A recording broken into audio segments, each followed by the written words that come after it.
how you doing?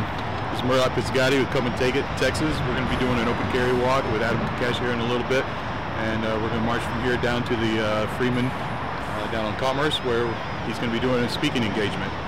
The officers here have told us that we're not allowed into this complex over here for officer safety. This is where they keep their SWAT vehicles, their bait cars, and all of their other department vehicles and equipment. So we're about to have a conversation with him here and let him tell us that we're not allowed to exercise our Second Amendment rights in public property. The area right here is our sally port. This is the only place we have to bring prisoners in and out. And for officer safety and for the safety. Here? Yeah. Okay, well we don't interfere with that at all. Stay on the sidewalk. Yeah, I was actually wanting to kind of gather some people over here, and then we were just going to walk. We're not going to loiter anywhere. Yeah, but I mean, as far as we don't have a secure sally port. We just have this area. Okay. Yeah, I didn't realize that's what this was. No problem. We're uncomfortable with people just standing behind them while they're trying to. No problem. I understand that fully. We're going to go hang out right over there then. Okay. Hey everybody, this is Adam Kokesh in beautiful Dallas, Texas, and it's wonderful to be back in the Lone Star State today. I'm so honored to be welcomed with an armed escort on our way to the Freeman for an event this evening. As you can see, we've got a great crowd of open carriers behind us, and there's something about doing this in this spirit where you know it's legal and you know it's accepted, but it's not something that's common knowledge about a fundamental human right, a civil right of self-defense, and you have to assert it, because otherwise, just like all the rest of our rights, they're going to keep going away. And one of the things that's so exciting about this is the way that the police respond to an event like this. And sometimes, you can walk around with a pistol or a rifle and no one pays attention. Sometimes, even in Washington, D.C., if you don't make a video about it, no one would even know that it happened. And when I open carried regularly in New Mexico, it was people would assume I was an off-duty cop. But here what we have is a group of very clearly identified civilians, and as you can see here, we have a nice little escort of the Dallas Police Department. And if you look, we have a few plainclothes officers that are going to be joining us. So when people see this crowd walking down the street, they might go, oh wait, whoa, there's a civilian carrying a weapon. Oh, but there's cops. Oh, it's about to go down. Oh, it's not going down. Oh, well, I guess that's okay. And it's kind of cool, in a lot of my activism in civil disobedience, I feel like I'm often using the police as extras in some kind of street theater. And today, they're fitting in very nicely into this cast, and I'm so honored to have an armed escort here in Dallas, and I couldn't feel more safe or more welcome, but as long as there's a crew of civilians standing in between me and the police, I'll feel that much safer. This is Murdoch of Don'tComply.com and the Come and Take It movement here in Texas, who helped put this together. Brother, I just want to say I'm really honored by you doing this for me and for putting this together, and the work that you do here really is amazing. So if there's anything you want to say for the record. Yeah, come on out and open carry in your own town. Start spreading the message that it's legal to open carry your guns and rifles around town to defend yourself, your family. It is our natural born rights that you need to start exercising if you want to keep them. Unless you're on papers like me, so I just have to rely on them for protection out of the way. Most people end up ever so naively relying on the state for protection. If you want to join some local groups in Texas, go to comeandtakeit.america.com or join any one of the local chapters on that page. Awesome, bro. Yeah, great. We're going to have a great walk. We're going to have a couple of patrol cars following us and several escorts through town. Hope you enjoy it. That is restricted access. We do have a gate that we can close. Do we need to close that gate? Okay.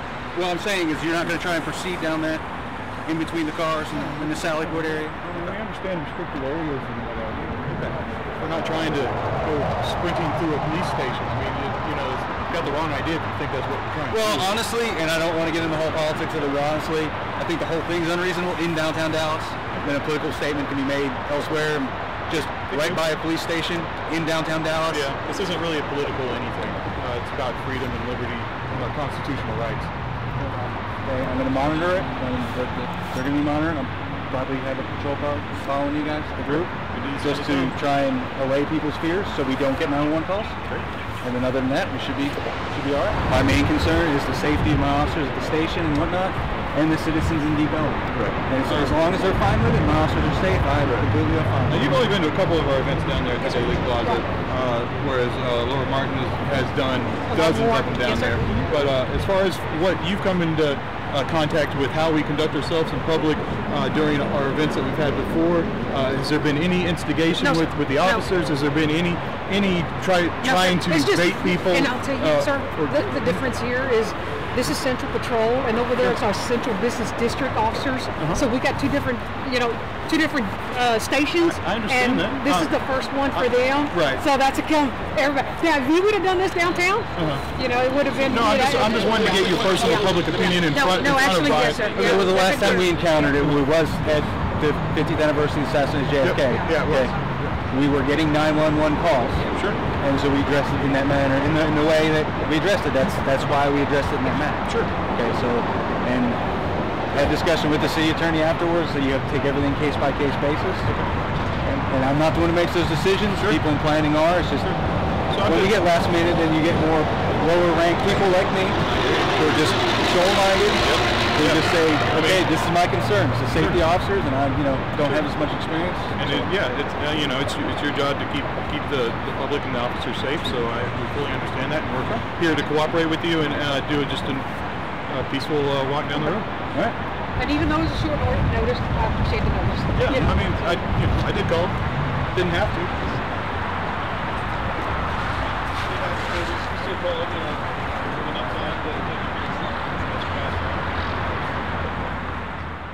Holy crap, I've never felt so welcome in the Lone Star State before as with an armed escort on the way here. Thank you very much to Murdoch, Pisgatti, and everybody with Come and Take It. Holy crap, that was amazing. And I want to also thank all of the wonderful police officers who are probably still hanging out in the vicinity here, not just for providing the escort, but for being wonderful props and supporting cast in the street theater that this kind of activism represents. But fortunately, it all went very smooth. Imagine that, you can open carry and all hell does not break loose. Imagine that. Well, for those of you that don't know, I'm the guy that racked a shotgun on Independence Day last year at Freedom Plaza in between the White House and the Capitol.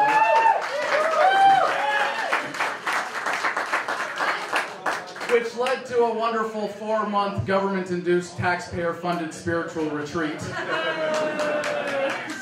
Thank you all for paying for my stay in Washington, D.C. and covering my rent during that time. I definitely enjoyed the daily strip searches and the wonderful food and the great company. While I was in jail, that they do such a good job of making things illegal. It's impossible to get any drugs in jail, right? You guys know that the drug war is such an incredible victory for the state. There's also no sex in jail. Oh, really? Which is why, while I was there, they actually had to take the curtains in the showers, and instead of them having them go all the way to the ground, they had to cut them 2 feet up so they could see, just in case there was an extra pair of legs in there. But this is such an exciting time to be alive. I mean, for those of you who are engaged in any kind of liberty activism right now, do you feel this? That we are at the high tide of government. This is the beginning of the end. When you have people saying, it doesn't matter what your expectations are, it doesn't matter that you want to have a monopoly on force and violence in my town, we are going to stand up, we are going to assert our rights, we are going to stand up for ourselves, and this is the beginning of the end, right here, building a free society because you, people in this room, are willing to stand up.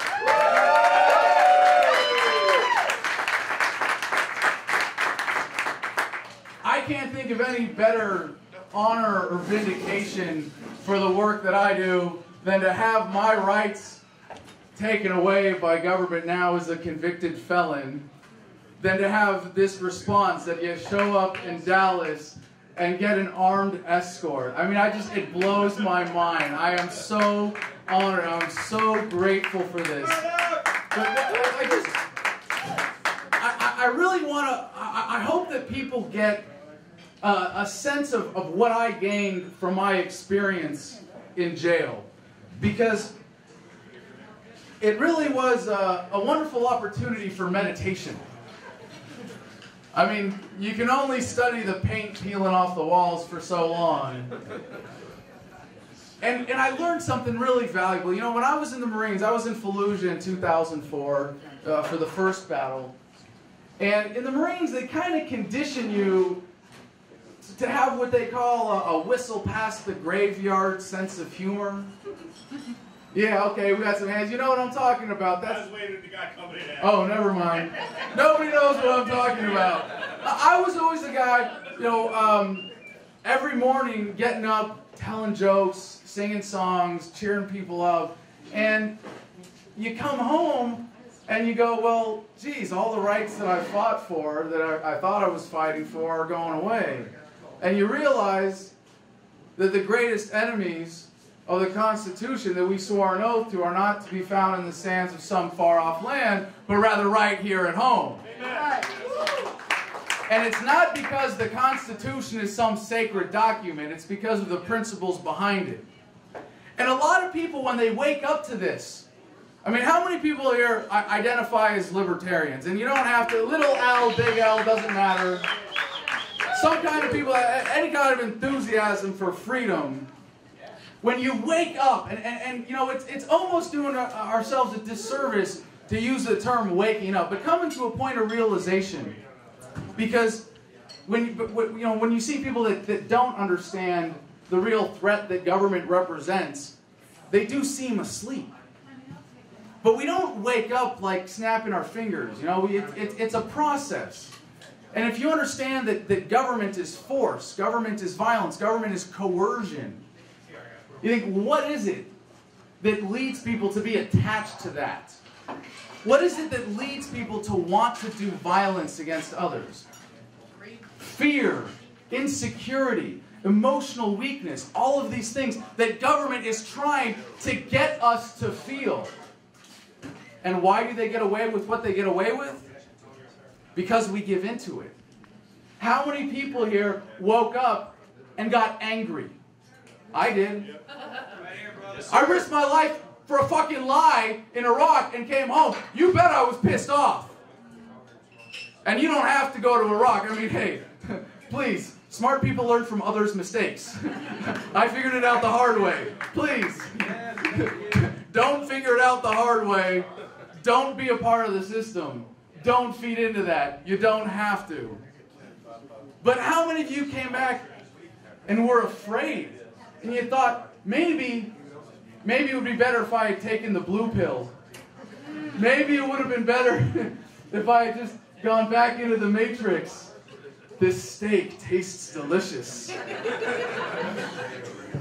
But eventually it starts to taste like statism.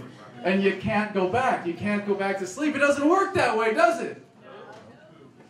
But I got to tell you, if the truth does not set you free, if waking up to this message of liberty, of self-ownership, of universal nonviolence, of respect for yourself as a human being, as a free, beautiful, independent creature, doesn't make your life better, you're doing it wrong.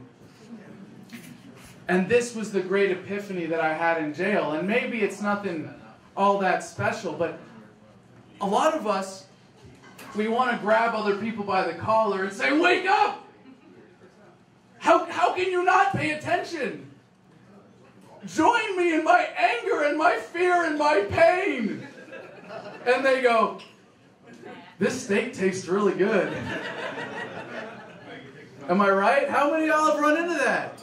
As activists reaching out. What the hell are we doing? And you know, I used to carry a pocket constitution before I really woke up. And of course, if I may, as a little historical aside, I'm proud of the American heritage. of the revolution. And I am ashamed of the American failed experiment of the central authority that was created by the Constitution as a step backwards even from the Articles of Confederation that came before it. But all of the principles behind it that were an excuse to create that central authority are what got us here today to this failed experiment. You know, I mean, how crazy is this idea of limited government? We're going to give all the guns and all the power and all the authority to this small group of people in some far-off capital and say, now please limit yourself. If you believe in liberty as not just something you want for yourself or not just a nice thing to have, but you believe in it as a moral principle, as an absolute truth, and you understand the imperative that that understanding entails, the greatest threat to the cause of liberty is advocating for compromised liberty, is advocating for constitutional government, or for some form of minarchy. Because if you're a minarchist, if you believe that some form of limited government is possible, like the unicorn, Right. what you're fundamentally saying is, I only believe that force and violence and coercion should be used for things that I haven't figured out how we can achieve peacefully and cooperatively yet. To which any big government advocate will reply, yeah, me too. And you're back at square one. And what we have had since this philosophy was identified has been this great struggle to get people to join us in fear and pain and sacrifice. And you gotta fight for liberty. You gotta struggle. But this steak tastes so good. And we may be at 3%. And that's a damn good start. But we got a lot of work to do still. We did it once before. But is it really work? If what you have done is woken up to something that makes your life better? If you're not having fun, you're not doing it right. Yeah. And what I realized in jail, this great spiritual epiphany, if you will, was that we've got it backwards in the relationship between happiness and liberty. Life, liberty, and the pursuit of happiness. Anybody heard that one before? Yeah? Okay. Guy named Thomas Jefferson? All right, just checking. All right, thank you.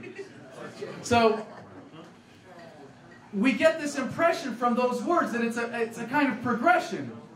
If you don't have life, you can't have liberty. If you don't have liberty, you can't pursue happiness.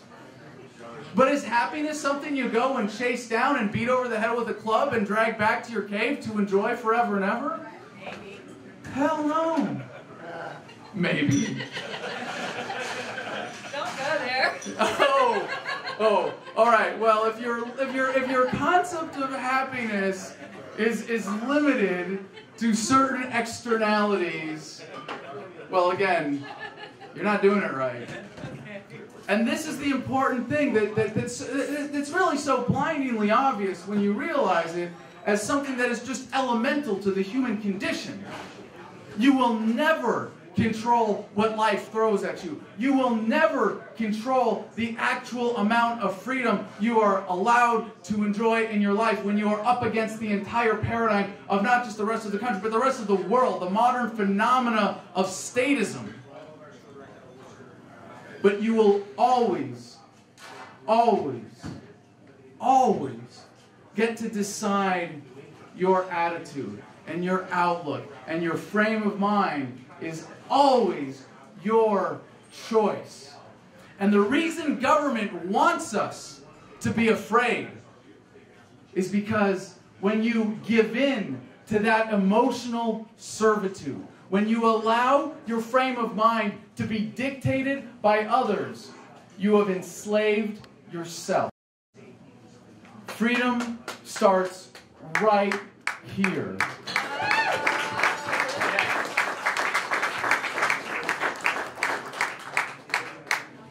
Happiness causes freedom.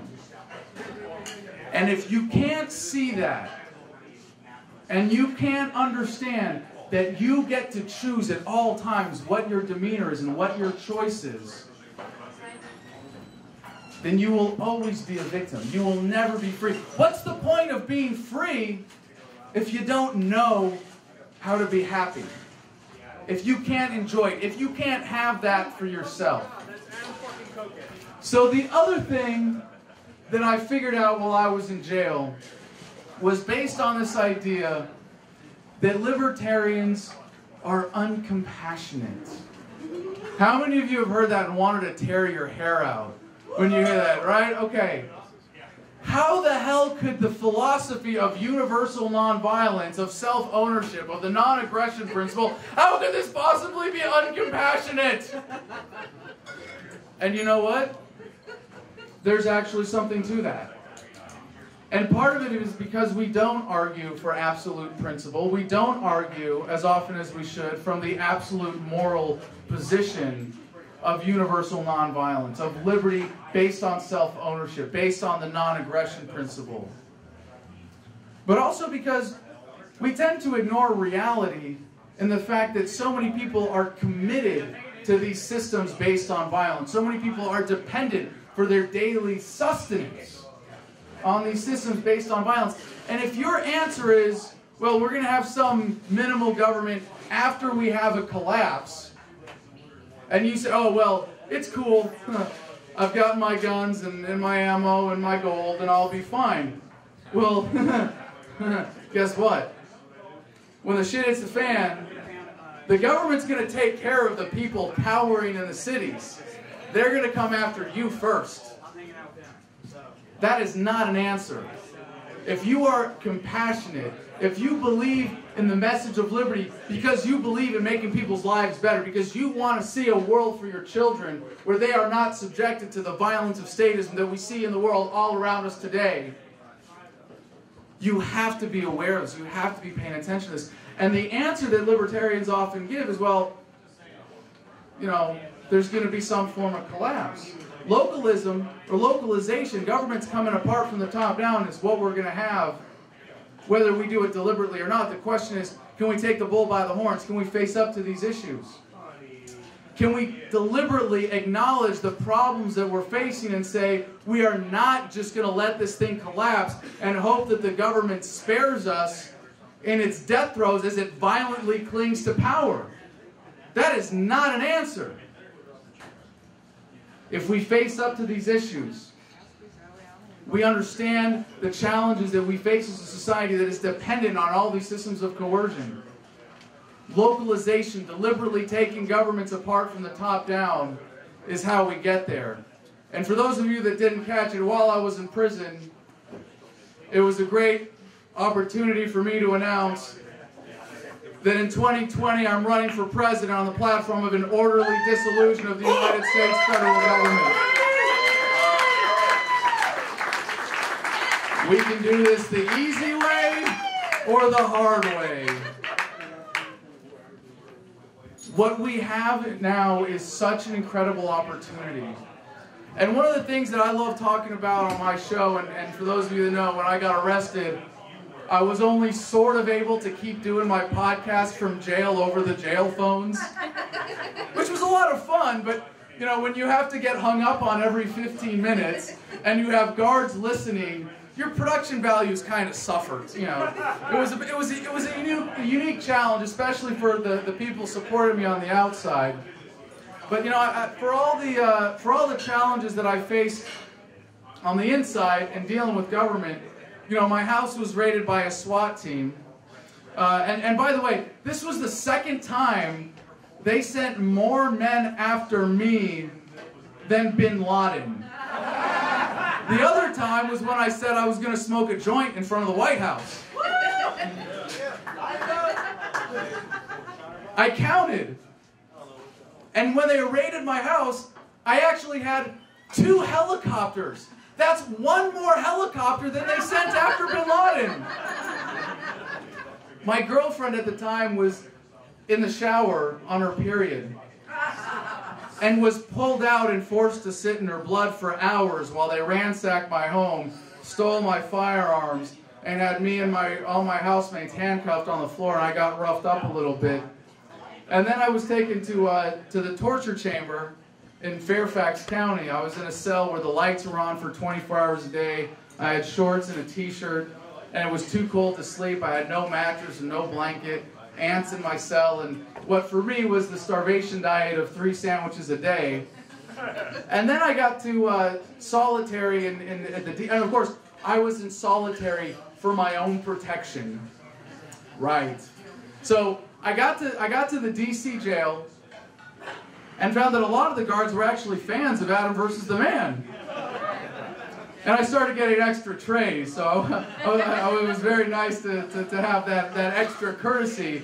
But they still have to, you know, do a little squat and cough every time you go to the shower. And the process is you walk up to the window, you strip down, you hand them your clothes, you squat and cough, they hand them back, you grab your shower gear behind you, they cuff you through the door, then they call back, open 23, and the door opens, and then you step outside and you lean against the wall and you get your legs shackled, and then you shuffle 20 feet down the hall into the shower cell, and they close the door and repeat the process in reverse for my own protection. So then I got to general population, and the first thing that happened to me when I got to general population was I got rushed by a gang of inmates with their hands outstretched saying, "Dude, we saw you on TV, we love your show." And from then on, prison life was pretty easy. It was actually a rather enjoyable experience, except that on the outside, my operation was being sabotaged. And, you know, we don't know if it was something set up by infiltrators or simply individuals acting on their own, but my legal defense fund was stolen while I was in jail. And it was as if they were trying to keep me in jail in order to continue living off my business. It was that was the only hard part, really. I mean, I was in Fallujah for 7 months. Going to jail was a cakewalk by comparison. There's nobody shooting at you, at least. But when I got out of jail, I was really starting from scratch. And I'm so grateful for people like John Jay here, who put this together, who got me out here.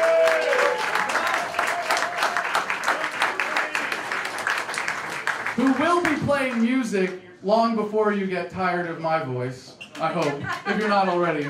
And Stephen for helping put this together. Thank you very much. And for everybody else who's helping me get back on my feet and relaunch Adam versus the Man. And if you want to help out, please, you know, suggest a donation for being here tonight is $20. But I only want you to do it if it feels good, if it makes you feel good about supporting this message. And it hurts me to admit it, but before this experience, you know, I learned a lot of lessons the hard way in this last year, but my podcast and my whole media production was really only about half of what it should have been for lack of organization and inconsistent production values. And I've already today met a handful of guys doing independent media production and so many great activists who've come and take it, like Murdoch here. But what I really want to do in rebuilding the show is make it a platform to promote other people's good work. And I think we're going to be in a real good position to do that when we relaunch with everybody's help here tonight. So thank you very much for being a part of it.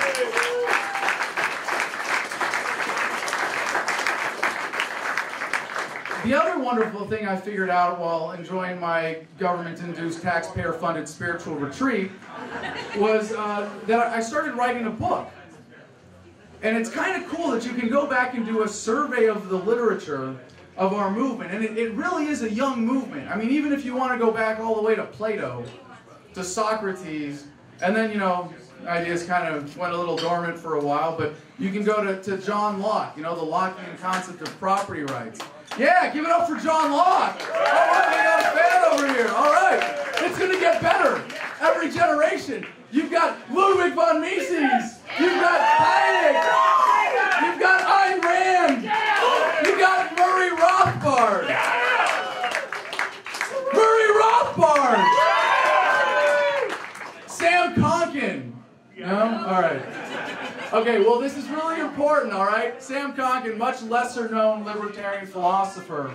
But, you know, I think it was really Rothbard that first codified this philosophy as we know it. And, of course, everybody knows, and I'm going to rip off a line from Konkin here, and then you'll all remember him. There are two definitions of libertarian.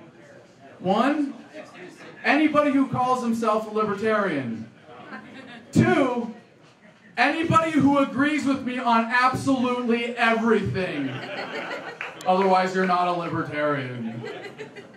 So, Konkin's idea was agorism, the idea of civil disobedience through economics or counter-economics, right? Bitcoin is such an important part of this. I mean, how many transactions are taking place completely outside of the purview of government now? Everything that you do that is black market is an act of disobedience, is a way of withdrawing your consent of the state. How many of you, I mean, y'all know how ridiculous the IRS tax code is, right? You know, anytime you barter at all, you're actually supposed to report it to the IRS. Yeah, good luck enforcing that one. But it's kind of scary that they can come after anybody because everything is illegal. And that kind of gets us to the definition of a police state, right? Every single American today is a criminal. There are books about this. One is called 3 Felonies a Day. Holy crap, 3 felonies a day? Yeah, that's the average. I'll bet in this room the average is a little higher than that. Yeah, 18? No, I hope it's higher than that. If y'all are doing your job, it should be a lot higher than that. But that's a pretty scary point we've come to. Well, the book that I came up with really combines these ideas of localization and the idea of true emotional freedom, psychological liberty, in a way that has never been captured before, but also captures the entire philosophy with the backdrop not of the American government, but of the global phenomenon of statism. Because that's what we're up against. In the bigger picture, you're able to see it as part of a much more evolutionary process. Now, I'm not going to bust out my table of contents here and start passing it around and bust out my laptop and start reading from the first draft of the book. But for those of you that want to get into this and make this an interactive discussion, again, thanks to Murdoch, we've got an event tonight at 10 o'clock at the IHOP in the back room there, and we'll be able to have a little more serious conversation, break it down a little bit, talk about the book, get some feedback. And for people that want to be on the secret early review list, you can bribe your way onto it. We've got reviewers from all around the world already signed up to help me focus group this first draft. Because it's got to be the message, if you understand it from this philosophical perspective, has to be as true anywhere in the world as it is today. Because liberty is something that we all want as human beings. And if I got one takeaway from my experience in Fallujah, it is that there's a certain universality of the human experience. And that is why the strive for liberty is something that is universal. This unique gift of human consciousness wants to respect its own will, wants to be free, and it is our destiny as a species to achieve a voluntary society.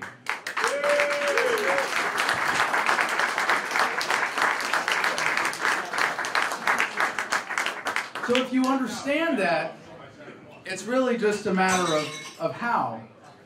I gotta make sure I'm not slowing down John Jay here. All right. Because we are coming to a critical turning point in the human experience.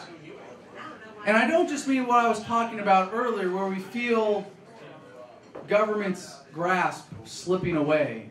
I mean, do you appreciate just how huge the drug war is to the government racket? Yeah. We are witnessing the beginning of the end of the drug war right now. That is huge.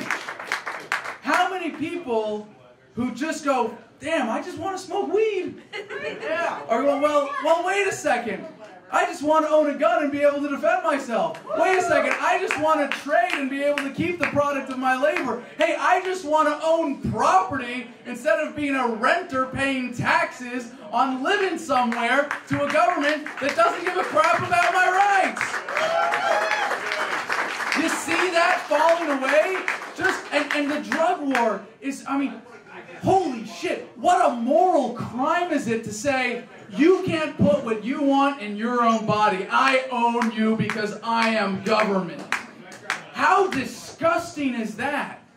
And when you assert it on that fundamental level, no, I own myself. I get to decide what I put in my own body, and no one else can. You see what follows from that? Fluoride. But of course, the government is right back there with the fear, you know? But who will build the roads? People. People acting peacefully. People that don't get their money from theft called taxation. Holy shit, what a concept. But government is right back there with the fear. Let's remind them why they need us. Sorry, every time I do that, I need to drink some water.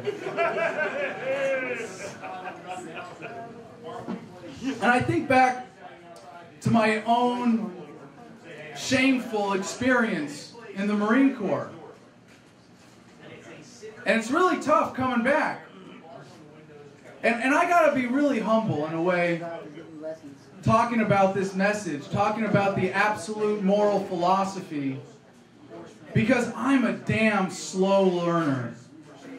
I was a libertarian in high school because I didn't want to be a damn Republican or Democrat. Oh, what's my option? Leave me alone. Yeah, sign me up for that.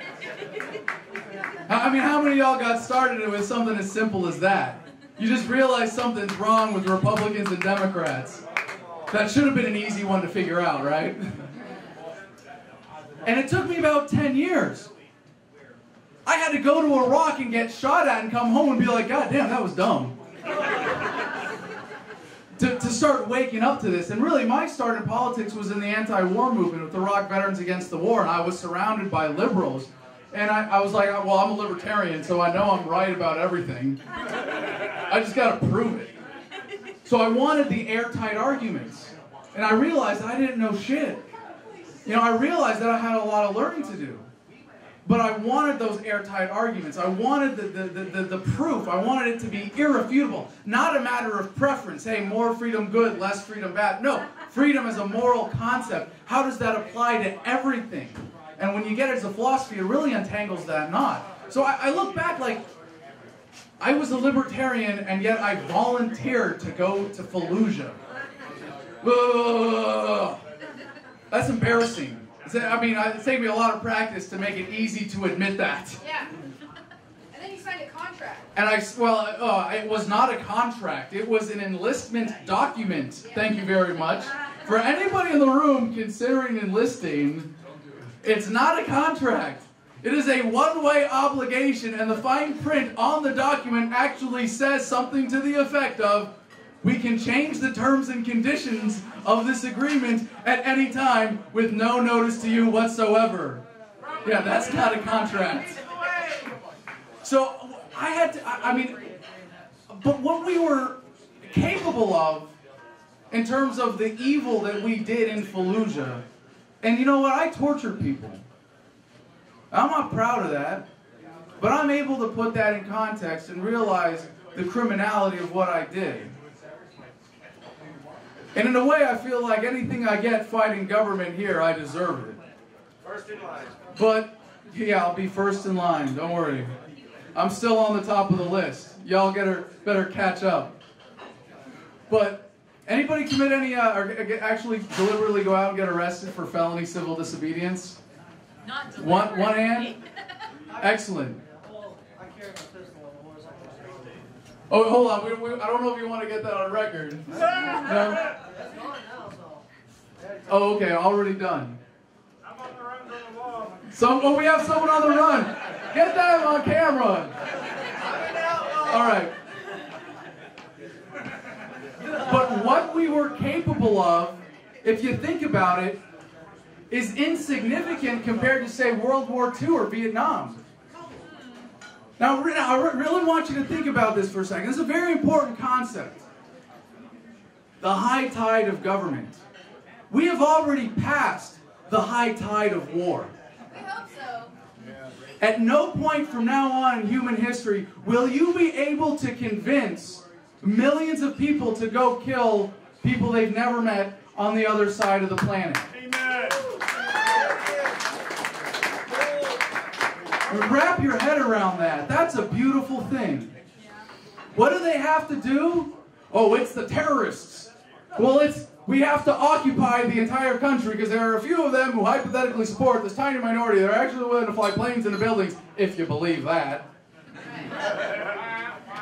And if they can convince, if that's the best they can get away with, and with as much of an impact as 9/11 had on the psychology of the nation and the world, and the worst they were able to produce from that was the global war on terror, we've come a long way from tens of millions dying just for no good reason, for the racket that is war. And from Vietnam to today, there has not been that same kind of racket that they have been able to get away with. Now, this takes a little stepping back. Because a lot of the times you wake up to this as a libertarian and you see everything around you that you feel like, oh, well, now I'm supposed to be afraid of this. And like I said, if you're going to be afraid, you're giving in. But you're never going to convince people to do that again when I can go on Skype and communicate with someone in Iran as easy as someone in Texas. Wow! Do you see the connectedness there that technology has provided us? Now, technology is fundamentally empowering. A lot of people now, I mean, how many of you have been led to be afraid of technology because of the NSA? It's not the technology, it's who controls it. It's a very important distinction. And with every advancement that we experience in technology, the distribution of it happens faster and faster. We go back to Gutenberg, printing press, right? How long did it take Gutenberg Bibles just to get around Europe? Decades. And now the comparison is, well, the communications technology that Bill Clinton had at the beginning of his presidency was available to a Bushman in sub-Saharan Africa by the end of his presidency with a smartphone. You see where this is going? And we're coming to a very interesting point in human history. Now, a lot of people think there's a collapse coming. And there are only so many things that can collapse, right? The government, which wouldn't necessarily be a bad thing. The money system, which again, in the age of Bitcoin, wouldn't necessarily be a bad thing.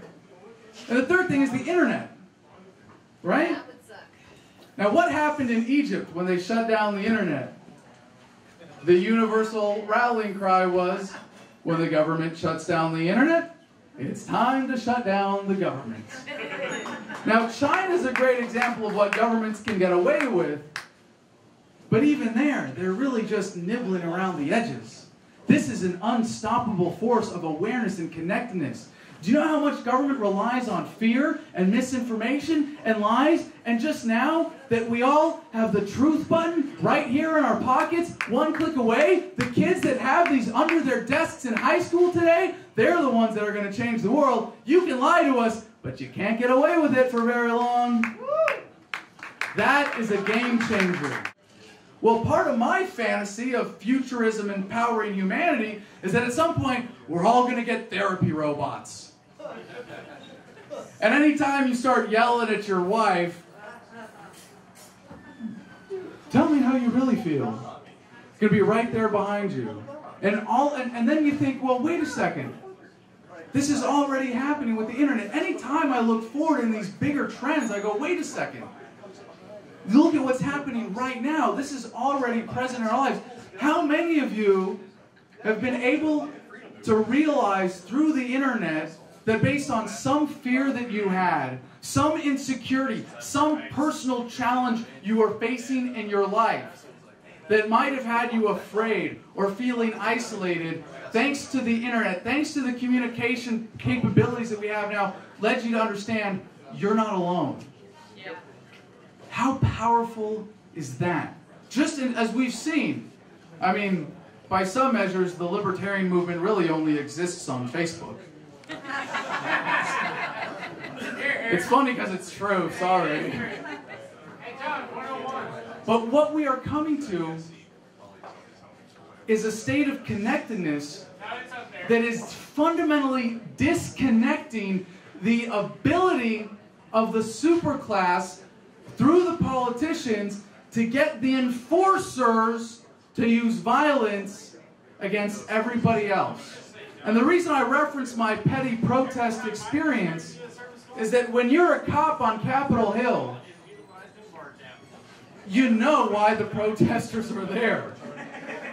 It's not like Vietnam. And if you can remember back to the protests around Vietnam, I'm not just talking about Kent State, but they were using U.S. military troops against protesters on American soil.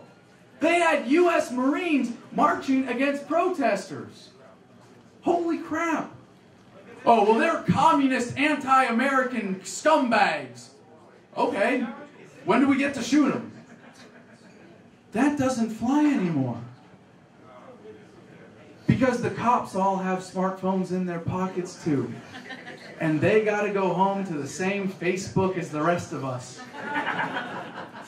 And they got to go back to the same communities where we live and face up to what they are a part of and what they are responsible for. And it's more than just that. You know, the computers that we all have in our pockets now used to take buildings to contain. And now they fit in our pockets. And now you know it's only a matter of time before they're in our contact lenses. I mean, Google already just came out with the contact lens for diabetics, right? That measures their blood sugar and transmits it to a smartphone. Now, whether you believe we're there or not, this is coming. And the technology is like human productivity. It happens on an exponential growth curve. How many of you believe that the Federal Reserve System is unsustainable because they keep printing money exponentially? You're wrong. And I can, look, with hand charts, I can prove this mathematically right here. So bear with me. Time, whatever. So human productivity is an exponential curve that is driven by technology. The Federal Reserve and the big fiat currency as the global reserve currency that it represents today is an exponential curve that represents the ripping off of all the standard of life and quality of life increases that we would be enjoying if that was not being sucked away. So as long as it's going up exponentially, as long as they moderate it to follow that curve, and quality of life keeps going up linearly, and enough of the dumb sheep will go, well, I got a bigger house and a nicer car than my parents. Hypothetically, it could go on forever. We can't wait for that collapse. It's going to come from awareness. It's going to come from spreading awareness that this is a ripoff. But it's also coming from the technological empowerment that we already have with cryptocurrencies. And I'm sure there are a lot of fans of Bitcoin here. Yeah, any fans of Bitcoin? Money off the grid, right? Or maybe super on the grid, depending on how you want to define that. Money away from government. And we have the technology. It's only a matter of time before people are able to click over and decide, geez, do I want a currency that's gaining in value or dropping in value? Geez, that's a really simple one. 3D printing. We have little machines that'll sit on your desktop and squirt plastic into cool shapes, right? It's a start. But do you see the potential for this? Pretty soon we're going to have we're going to have metal and plastic on tap the way we have water and electricity and now information. But how many of you know we already have molecular 3D printing in labs? They're able to literally recombine atoms into molecules based on a computer controlling this. Now here's a little bit of a mind fuck for you, all right? So just be ready for this. Gotta prep you for this. Think about how much change we've experienced due to technology just in the last 20, 30 years. Now realize that this is an exponential function. that whatever we've experienced in the last 30 years that may be equivalent to the tens of thousands of years that came before that, that amount of change is now going to happen in the next 2 to 5 years. Pretty soon, that computer in your pocket is going to be embedded in your skull somehow. I'm actually looking forward to that. Don't worry, I'll go first. But what scares me is if we still have government at that point, right? Pretty soon, that 3D printer that's on your desktop that squirts plastic into cute little shapes is going to be doing molecular 3D printing. And pretty soon, that device is going to fit on your fingertip. So what happens when you have a computer directly attached to your brain that controls a 3D printer that allows you to just literally create anything you want out of thin air? What do you get that guy for Christmas? Spider-Man. How do you convince cops in that world that violence is necessary to organize society? How do you convince someone that the welfare state is necessary when you can work for a year or a month or a week and support your family at a higher standard of living than your parents' generation for the rest of your life as a result? Life expectancy is driven by technology. We are coming to what Aubrey de Grey has dubbed longevity escape velocity. Yeah, all right, cool. We got a round of applause from that from the back. We are coming to the point where if you are young and healthy today, you will live to the point where nobody dies of old age anymore. Yeah. Let that sink in for a second. Now, can you imagine a world where we have all of that and we're still doing this ridiculous thing called government? That's scary. That's what motivates me. That's what keeps me up at night coming up with new ideas. That's what motivates me to bust my ass every day to do what I do, to spread this message, to spread this awareness, to get people at least paying attention, to inspire self-ownership, to inspire people to stand up and demand their rights as free, beautiful, independent human beings. And it's an honor to have all of you be a part of this and to know that there are other people who care about this message and make it possible for people like me to do what I do full-time for a living. And because there are people in this room who are doing the same thing that are standing alongside me, and we're here to welcome me to Dallas with a freaking armed escort. Thank you so much for being a part of this.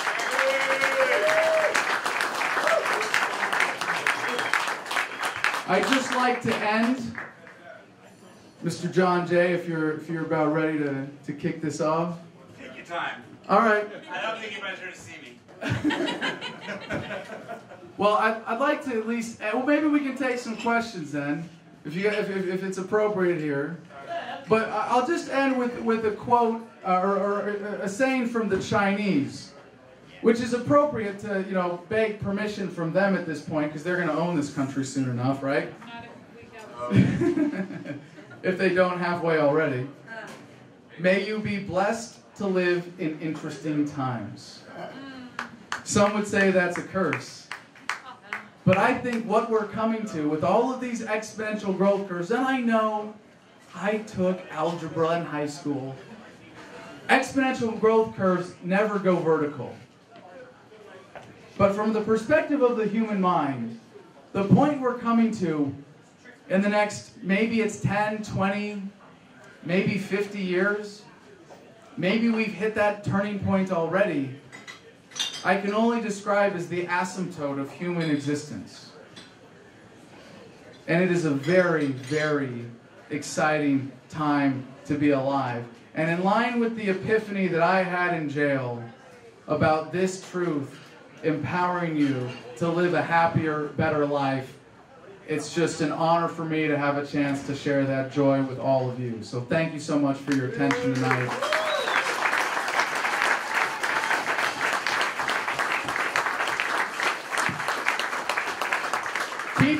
soon I'll get funnier. And I guess as long as we're waiting for the band to get here and get set up, I'll take some questions and we can rap, or if people want to come up and tell civil disobedience stories, maybe we can have some fun with this. Although, I don't know if we want to get anybody in trouble tonight.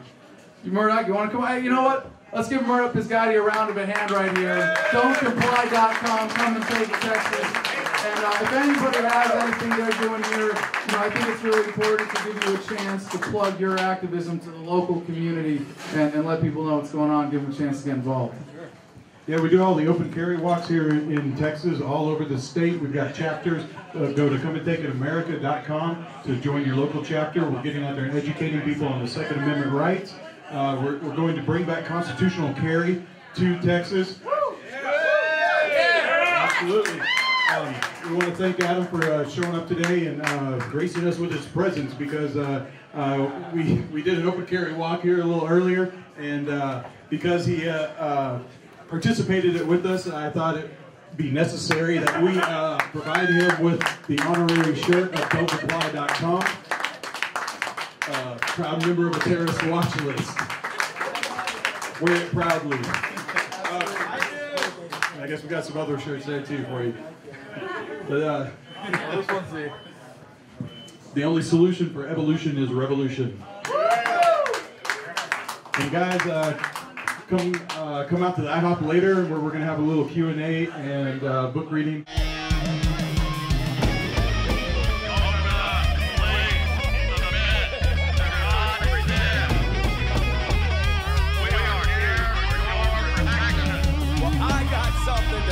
About that, I got something to say. No thanks, man. Well, I'll keep my liberty, and you can keep your change. Long, long, long revolution.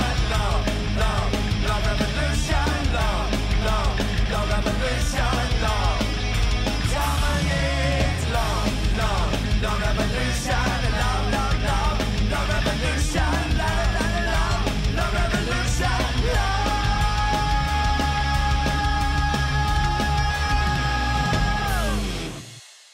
This is what it's really all about, is bringing the collective wisdom of the community together and having the kind of conversations that deepen our understanding and our commitment and our ability to maximize the value of this unique understanding that we share to improve our lives. And that's really what this is all about. I mean, if it doesn't make your life better to be a libertarian, you're doing it wrong.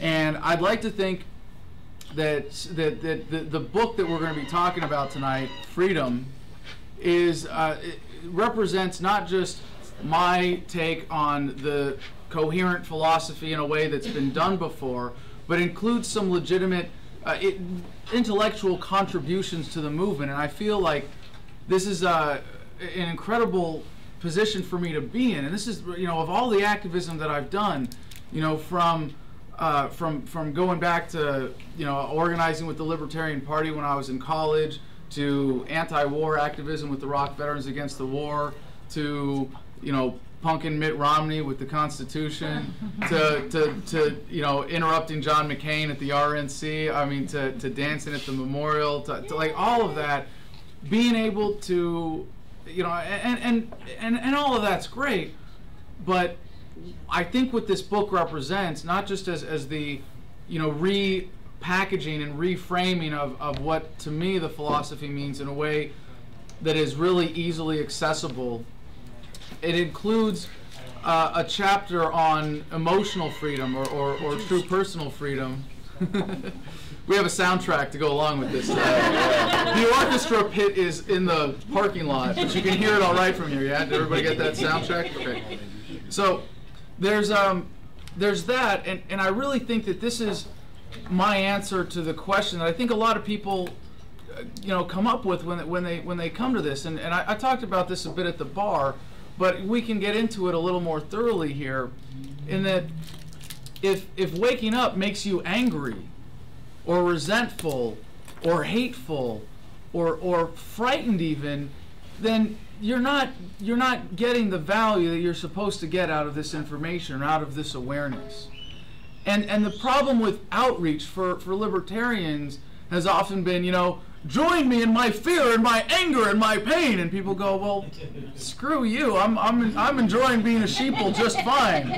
You know, why, you know, misery, you can have your own company there and have your little debate club, and that's that. And I've struggled with this myself, or rather, you know, intellectually grappled with these ideas of, you know, how do we take this philosophy or this approach and use it to improve our lives? And the idea of true emotional freedom and the idea that government gets us to enslave ourselves when we know that as just part of the nature of human consciousness, we have the power at any moment to choose our attitudes, to choose our demeanor, to choose our outlook. You know, why would you ever choose to be anything less than perfectly happy? And when you allow anybody trying to control you externally to dictate your emotions, they have convinced you to enslave yourself. And that's when you can just recognize that and take empowerment from that, it's a whole other level of freedom. And I hope that what I have learned from, you know, my meditations in jail, and, you know, really that was the culmination of things that I, like I said, I've been grappling with for, I mean, it's at least several years, has kind of come together in this book in a really powerful way that people will want to share, not because you got to learn this, otherwise we're all screwed, you know, but to say, no, look, I'm happier as a result of knowing this, and I want to share this with you. And this is in the chapter on happiness causes freedom, which is the one that I really wrote in jail. And it totally changes your attitude to the oppressors, whether it's a cop or a soldier or a politician or a string puller, you know, some bankster behind the scenes. I mean, do you think those people are really happy? You think the cop who's beating up protesters, you know, might get some sick pleasure, but you think that's a well-adjusted, happy person? Hell no. You think the people that are the war profiteers, who they all know what they're doing. They all know what's behind all that. You think they're happy, satisfied people? Absolutely not.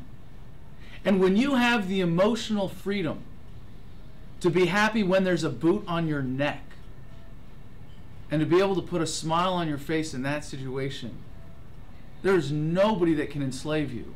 And it changes your attitude to the enforcers. Because you don't hate them. You're not angry anymore. You don't have any spite or any negativity whatsoever. If anything, it's pity and sympathy. And a truly free, happy person will want to reach out to them and say, not why do I hate this person, but how do I share my joy with this person? How do I empower them the way that I have been empowered? Can you imagine if this attitude had been adopted by this movement 40 years ago? How much further along we would be? If it wasn't a debate club of angry people trying to figure out how to take over the world to leave everyone alone, but rather, wow, we figured out the secret of happiness. We've made our lives better. We figured out a way to improve quality of life for people. Like, join us. Come and be a part of this party. As opposed to this, you know, the attitude that so many libertarians take of, well, if you don't get this, you're wrong. And I think that the historical perspective that I bring to this movement as well, just from, you know, satisfaction of my own curiosity. I don't have any particular expertise or credibility here, except that I've had the luxury of being somebody who threw myself into activism, starting with Iraq Veterans Against the War, and, you know, figured out a way to be a full-time blowhard. You know, I've had the time and the indulgence to get to ponder a lot of these ideas, and for those of you who are fans of the podcast, or were before I got locked up, before my government-induced, taxpayer-funded spiritual retreat, talking about the influence of technology on society and the fundamental empowerment of that, and how that relates to government and governance. And, you know, we talked about this a little bit at the bar, but it's really, you know, it can't be overstated. Just the connectedness of the internet, just what that provides us, makes statism so much more difficult. because it's based on disconnecting us from each other. It requires the people behind the scenes to convince the enforcers to point guns at people acting peacefully. It's so unnatural. It is so contrary to our nature to desire love and connectedness and compassion. And when you have this amazing tool now that really has the potential, that already in so many ways is overcoming all of that, you see that the end is near. This is the high tide of government. I mean, we are living in really fascinating times. And it is so exciting to see this when you can step back, see it as an evolutionary process. And whether you believe in the biology of evolution, the social evolution that we're going through is impossible to deny. And it's very exciting to see that right now we live in the most peaceful time in human history. And when you wake up as a libertarian and you go, well, I was a sheeple and I was buried in mainstream whatever, and then I go, oh my God, there's police brutality and there's war and there's the NSA and holy crap, now you're tuned into all this violence. But the statistics don't lie. You as an individual are now less likely to be subject to violence than at any other point in human history. Wow. That's incredible. You know, 2 steps forward, 1 step backwards. And you could say we're in the middle of a major step backwards in the institutionalization of modern governments, largely centered around the fiat currency racket. But even within this step backwards of the last, you could say, 100 years, you could say 200 or 300 years, really the global reserve currency of the U.S. dollar starting in 1913 represented a major step backwards that really is the primary manifestation of this phenomenon. But within that, we've had major steps forward. A gay rights movement, a women's rights movement, a civil rights movement. Flying. And I'll never argue for how those were instituted in government or how the government regulates the airline industry or the TSA. But in terms of the paradigm shift that represents of including more people as being worthy of having their fundamental rights respected and not being subject to violence because we feel like exploiting them, that's really incredible. The other thing about this is localization. I know we talked about this a bit at the bar, and if there's a request we can get into it for the chapter. But libertarians get accused of being uncompassionate. All the time. All the time. And when you hear that, when you understand libertarianism as universal nonviolence, essentially, when you have a voluntary society, what defines it? The universal nonviolence. Not that it's perfect, and I don't think anybody is suggesting that well, for the guy who gets punched when someone gets drunk at a bar, yeah, it's not a voluntary society for him at that moment. Sure, yeah, it's an ideal, but we can embrace that, and a society that embraces that will eventually eliminate it to those kinds of aberrations, and that's it. But we really miss the transition. And this is where the charge of being heartless against libertarians has some merit. If your only answer to, well, how do we wean people off the welfare state is, well, we're going to do education and activism, and we're going to have a paradigm shift, and we're going to practice agorism and counter-economics, and we're just going to stop paying our taxes, and we're going to hope that the government spares us in its violent death throes as it desperately clings to power. That's not an answer. Really, if you are compassionate and you see the world for what it is, you're never going to get people on board. And the people that are dependent on government will never sign up for that. And they shouldn't. And we can do better than that. You're saying, I only want force and violence to be used for things that I haven't figured out how to accomplish peacefully and non-violently. To which any big government advocate will say, yeah, me too. And the next thing you're doing is having a 3-hour argument about who will build the roads. And that's not the answer. And I really truly believe that localization is how we're going to achieve a free society. And most libertarians already, who may have never heard this idea stated this way, will tell you, well, duh, governments are going to fall apart from the top down. Well, guess what? If that's the case, can't we do this in an orderly manner, in a peaceful manner? And I resisted the power vacuum argument for a long time. How many of y'all have heard the power vacuum argument, right? When you're advocating for a stateless society, well, if we just have a revolution and overthrow the government, we're going to get something worse. And it's true. If you do that, and all you do is just like assassinate everyone at the top, and the paradigm is still there of statism, and everybody thinks they need to be governed, yeah, the turmoil will probably result in a worse government, at least in the short term. And I resisted this argument, and this was a big problem that kept me from progressing in my thinking, was that, well, we're going to have a revolution after we have a paradigm shift, and everybody will be ready to govern themselves. Duh. If only it really worked that way. So how do we actually foster self-government? How do we create the space for that? Taking governments apart from the top down. Localization. And it goes hand in hand with localism, of embracing from the ground up all of the things that we talk about in agorism. Not depending on the police for protection. Exactly. You know, owning guns and getting to know your neighbors. Mutual aid societies. Growing your own food.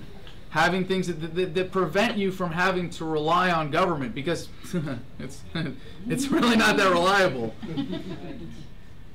But when you create the space for people who are not ideologically motivated, never will be, to self-govern, and you lead them by the hand, you say, guess what? Now there's no federal government. Now you have a state government. Your voice is more relevant. You don't have to worry about people in some far, far off capital. Although I guess here in Dallas, Austin's far enough, isn't it? With all the implants from California. Hey. We have one in the room, excuse me. Myself included. So, when you can create that space, you can show people for whom philosophy is irrelevant, and always will be. And you go back to the American Revolution, which was a major step forward for freedom before the step backward that was the Constitution that created the central authority that got us to where we are today. And that revolution was, all right, we're not going to have a king anymore. Hot damn! Huge step forward for human liberty. And yet, it really was only a small percentage of the population that had anything to do with it, and the rest were just sort of like, oh, okay, we don't have a king anymore. Cool. 10 years later, oh, I'm paying taxes again? Okay. And that's how we got to where we are today, and that's how most people are always going to be. And this is the power of taking this different approach to the message of self-empowerment, that embracing this philosophy immediately improves your life. That's the power of this perspective. I hope that that's the contribution that I can bring to the movement now. I hope that that's what this book represents. So when I came up with the idea for this book when I was in jail, it really came to me kind of as a complete vision. And I still had to spend, days working on the outline and brainstorm, making sure I had everything in it that I wanted to. But it was like, what? Nobody's written this book before? Really? I get to be the guy that writes this book? The guy that was dumb enough to enlist in the Marines and volunteer to go to Iraq gets to write this book? Okay. I hope nobody gets the idea before I do. But I'm really excited about this now, and I hope you guys have a sense of the significance of what this book might represent for the movement, and why I'm so excited about it, and why I'm taking another 5 months now to get it released, and I'm self-publishing and doing it properly. It's going to be made available for free online in every digital format possible, audiobook, video, and we have, well, the other thing about it that's, aside from being relatively short, it's 75 single-spaced pages, which is about 140 book pages. I'm actually hoping to get that down to 120, and it's easily accessible, it's universally applicable, it's philosophically and linguistically consistent, at least the next draft will be, and it's global in its perspective. It's not about the American government. It's about the modern phenomenon of statism. It's based on the universality of the human experience. And I think it has the potential to be the new scripture for the global freedom movement. Pretty modest goal, I know. But tonight, you get a chance to we're gonna take requests chapter by chapter, and I think we're gonna do it first this time, and we're gonna go straight into the book. And for people that want to ask questions about jail or other things like that, we can get into it. But I've done this a few times now, and each subchapter here is just a page or two. So they're really quick, they're really fun, and each one is like fishing with dynamite for stimulating conversation. And every time I read one of these, it's impossible to get people to shut up and get on to the next chapter. So I want to warn you in advance that if we get carried away on a single subject, I'm going to have to cut things off, and we'll get on to the next one and take another request. But I want you to be listening tonight, thinking about, and if you look at the outline and you understand my perspective, a lot of it's kind of predictable. I mean, you're going to know. Well, here, let me see this. Thank you. We've been passing around some of these, so I'd like people to take a look, think about ones they might want to hear, and then pass it on. But like the motivation for war, I think if you understand where I'm coming from, you can kind of tell what I'm going to say. Or on, say, the right to self-defense. Maybe that's not very controversial in this room. But there are a lot of things here that I think really speak in a unique way to the global experience of every human on the planet right now. I should say most, because there are some that are fortunate enough to really live out of the purview of governments. But that's a very tiny minority, unfortunately. And I hope from just hearing a few of the chapters, you can get a sense of where this is going. So we're going to take requests. We'll read a chapter. We'll take some comments, and we'll go on to the next one. So who's got one they'd like to ask for first? Maybe we'll let Murdoch. Well, being part of the big open carry movement here in Texas, the one that caught my eye was down here at gun control. So I think we're going to have to start with that one. Yes. By popular demand. All right. Seeing that half the crowd here is open carriers and part of the movement here in Texas, I think it would only be apropos. Outstanding. All right, here we go. Gun control. What makes governments critically unique is the way they use guns. Everything governments demand you do or not do is eventually backed up with the threat of, or else police with guns will come and take you away and lock you in a cage. If the people all had guns and governments did not have any, this racket wouldn't work. Individual criminal government agents are threatened by potential retaliation much more than the threat of revolution. Governments have an interest in keeping people dependent on their protection rackets, but a police officer will never be able to keep you safe like you or a fellow responsibly armed person who cares about justice and is able to respond much faster than the police. Because governments use violence to enforce it, and it often leads to greater overall violence where it is enforced, gun control is clearly not about reducing violence. It's about controlling the population. Gun ownership by nonviolent people carries an inherent threat to violent people, which violent people are willing to use violence to remove. That is to say, governments don't like their people being armed because they might revolt. The idea of taking up arms against an organized military may seem absurd, but in revolts of a violent nature, sometimes it is enough to cut off just the head of the snake, so to speak. The historical patterns of gun control are clear. Governments have used gun control whenever they want to make people more dependent, but especially when they need to tighten control over society. Some of the most vicious atrocities ever committed by governments were preceded by strict gun control. One of the great ironies of gun control is how counterproductive it is to its stated goals of reducing violence and keeping guns off the streets. Gun control is nearly impossible to carry out effectively. Without absolute control over citizens to begin with, no government has completely succeeded in wiping out gun ownership. In many places with strict gun control, guns are actually more readily available than in a regulated market because they can be easily purchased on the black market where sellers are not even capable of taking responsibility for who they sell guns to. Criminals prey on communities with strict gun control because to them, gun control is just a convenient policy of victim disarmament.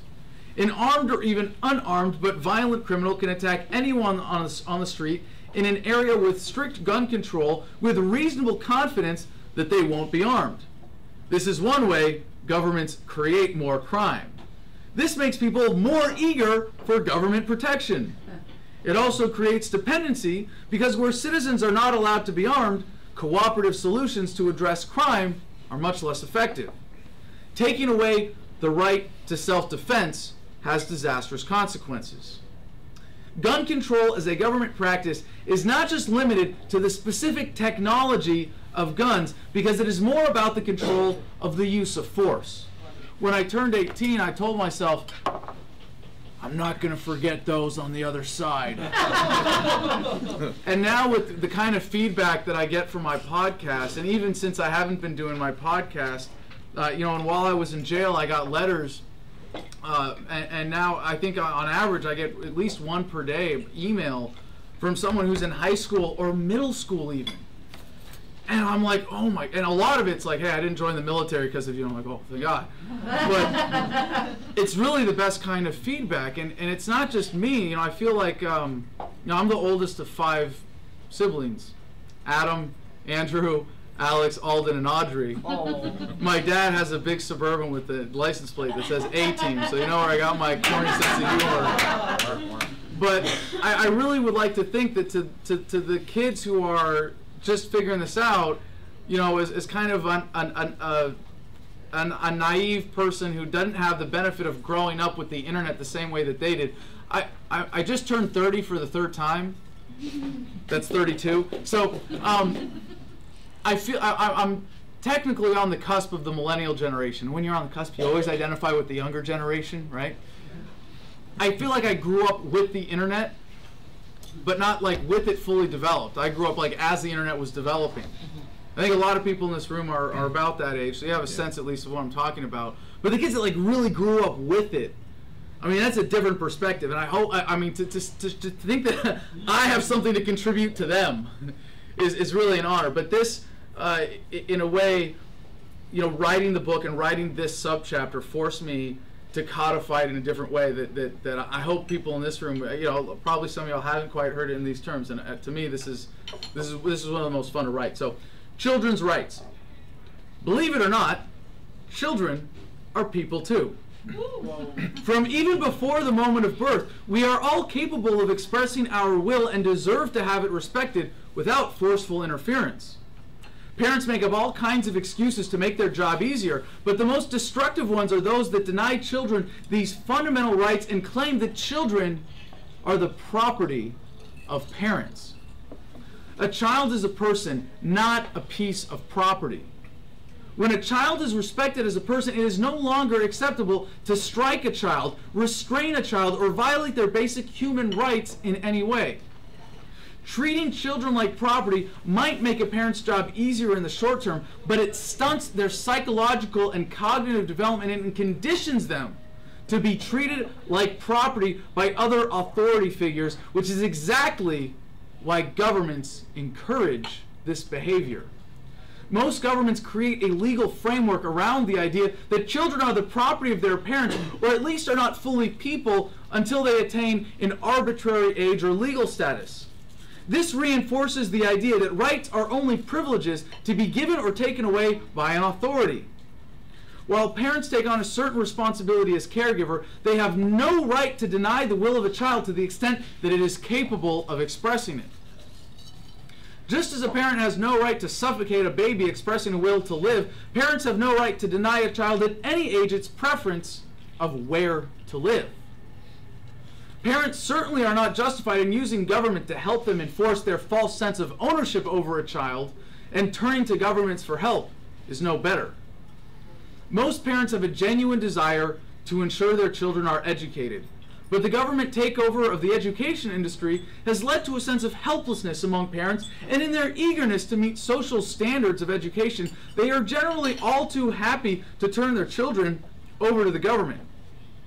Because a child is a person, they have the right to choose the course of their own education. Not just from some arbitrary age, but from the moment they are capable of expressing a preference. This ensures the optimal engagement of a child's mind, which, like an adult's mind, except better, is constantly seeking to observe, learn, and develop the skills essential to providing for its own happiness. As we are all empowered by the wisdom accumulated through the ages, children are especially empowered. This is particularly true in this modern age in which technology makes information accessible to people at younger and younger ages every day, and parents attempting to control their children are no longer capable of doing so by keeping knowledge from them. While people in general are smarter than they have ever been, children are even more so. And society will adjust and be happier for it. As they demand their rights of personhood, children will certainly get them, and the sooner they do, the happier society will be.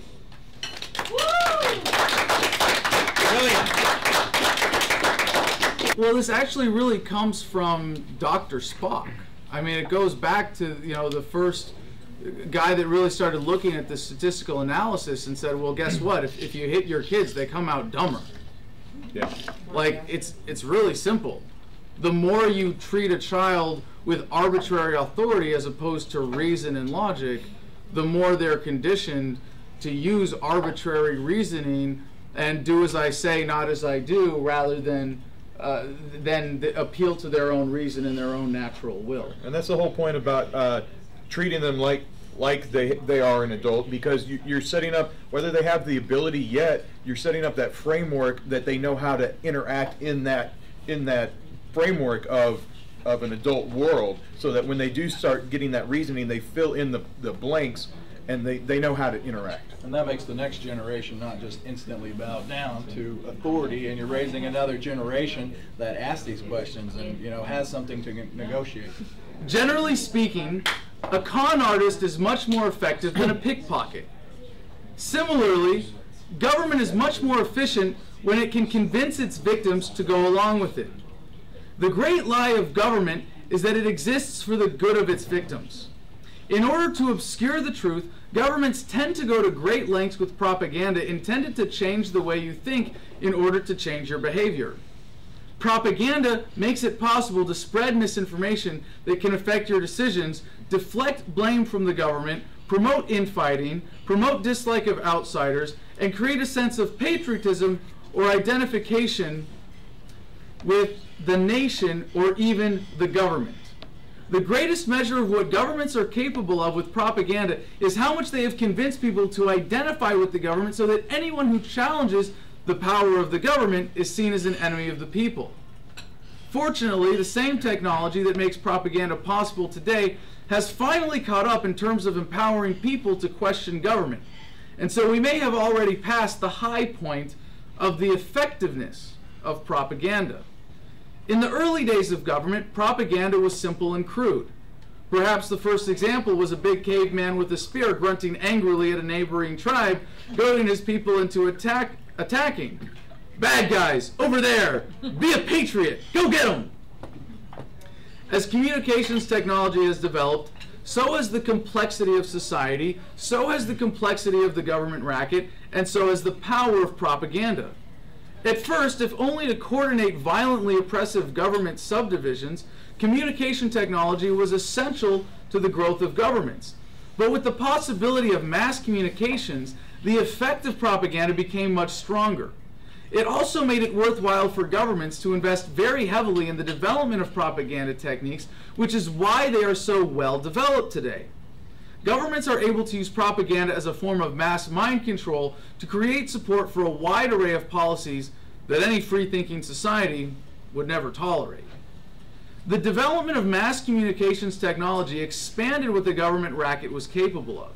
Not only could governments assemble massive armies of poor men to fight and die in rich men's wars, but they could make them do it enthusiastically. Not only could they convince people to support massive welfare programs, but they could make them enthusiastic taxpayers who expect and tolerate massive waste, fraud, and abuse. Not only could they take over massive segments of the economy through seizing private property, they could get people to believe that without the government, large functions of society just wouldn't happen. But the techniques got so advanced that government has also been able to convince people to attack anyone who points out the effects of propaganda for pointing out the uncomfortable truths. Governments have created elaborate institutions for propaganda, and many elaborate propaganda institutions exist with various degrees of independence. Sometimes propaganda is created directly on the behalf of the beneficiaries of government, as with purely corporate propaganda. Obviously, government leaders have lied directly to the people, and so have direct representatives of government, but it's so much more effective when someone else is lying for them. Governments have always had a propagandizing class of those it materially supported in order to tilt the general conversation in its favor. Religion has long played a supporting role in oppression, as governments will promote religions that promote obedience to the state. Through government sponsorship and in some places takeover of education, it is able to strongly favor those who will reinforce the government narrative. By supporting think tanks, governments and private entities can give credibility to their propaganda. Governments control mass media by corporate licensing, censorship, monopoly management of infrastructure, and limiting access. Stage conversations between pre-selected talking heads are a common tactic of propagandists because the best propaganda is the kind you don't notice. Experts who supposedly represent all sides of a debate have a lopsided conversation which draws people in because of its sensationalism and the credibility of the personalities. You get to decide who you agree with independently. A third option is not considered or is presumed to be irrelevant. Dissent is not even acknowledged. And while the people think they are free because they are vigorously debating one socially divisive issue or another, they are not even considering the validity of the presumptions of the propaganda. Government is good. Government is here to protect you. You couldn't possibly survive without government. Thus, a small investment in propaganda pays big dividends for those at the top of the government racket. While propaganda has had a great multiplier effect on the effectiveness of the government racket, explaining its widespread and nearly universal use, its effectiveness is on the decline. While publication technologies initially empowered governments disproportionately to the people, we now have such an abundance of information at our fingertips, thanks to the internet, that it is much harder to get away with lying to us. As long as there is government, there will be propaganda. And as long as propaganda is effective, government will always be possible. But because people are capable of questioning propaganda like never before, the effectiveness of propaganda will eventually be irrelevant. You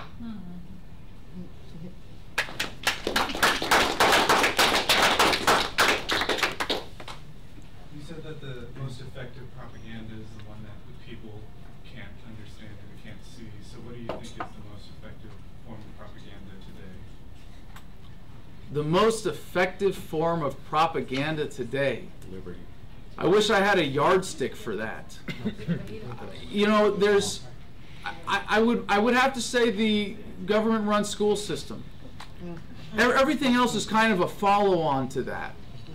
That when you're propagandized from the moment you're sat in cemetery seating, and and there's the subchapter on education kind of gets into this, that you are, and this is kind of the evolution of education as a racket as well, as something that went from this beautiful process of parents guiding their children in assimilating information and being better at figuring out the world around them to, well, now we need, the government needs industrial workers who know just enough to pull the levers but not enough to question the system. You have an entire industry that sets people up to not even notice the propaganda that they're getting after that, because it comes from a sort of pre-imprinted concept of authority. So a child who has graduated from, you know, even a private school that's based on an institutionalized curriculum has this sense of, well, information comes from authority as opposed to reason and observation and deductive reasoning. And so that makes everything else that much more effective. An objection you're going to see is, and you know, it's a bad objection, but you're going to see it, is without government propaganda, or you know, and there's no regulation whatsoever in terms of media, you're still going to have private propaganda because you have private foundations funding the spread of information and thus squelching dissent in that way. Absolutely. Well, a stateless society is not a guarantee that no one will lie, cheat, or steal. But the institution of government is a guarantee that people will lie, cheat, and steal. Hey, preaching to the choir. No, I appreciate you raising a common objection there. Thank you. As far as the public school system goes, or even the private school system, as parents, it's our responsibility to educate our children. Absolutely. Like they're getting the core of knowledge that they're supposed to graduate or whatever, the bare minimum from the state or private institution or whatever. But as parents, it's our responsibility to teach our children about our moral ethics, about liberty, about the Constitution, about everything that we want them to know. So yes, you can make the argument that public schools are indoctrinating our children, but that's only through laziness of parents. Absolutely. Sure. Absolutely. No argument here. Well, but it also teaches a lot of other things that, you know, it teaches children to, like, respect authority and, like, conform and kind of, it teaches them a lot of things that, you know, they wouldn't learn otherwise. So what about all of us? I was a failure. I went through a charter school. I mean, but what I'm saying is, everybody learns to respect authority just so much to get by in life, and we all have to have a certain degree of that. But I mean, all of us also learn to objectively question authority. They can only suppress so much. And I use a really cheesy example in the chapter on education. Like a flower through a crack in the sidewalk, you cannot stifle entirely a child's ability and natural inclination to learn and to assimilate information. But can anybody claim to be better at disobeying authority in this room than me? Please.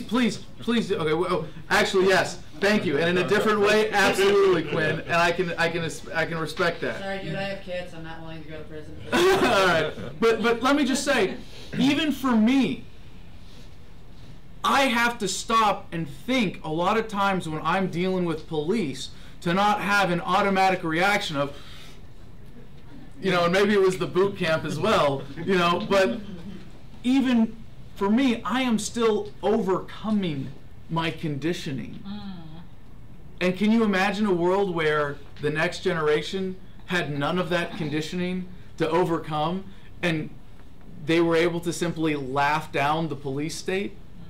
You know, how different that attitude towards politicians and every authority figure would be. Well, you see that generationally anyway.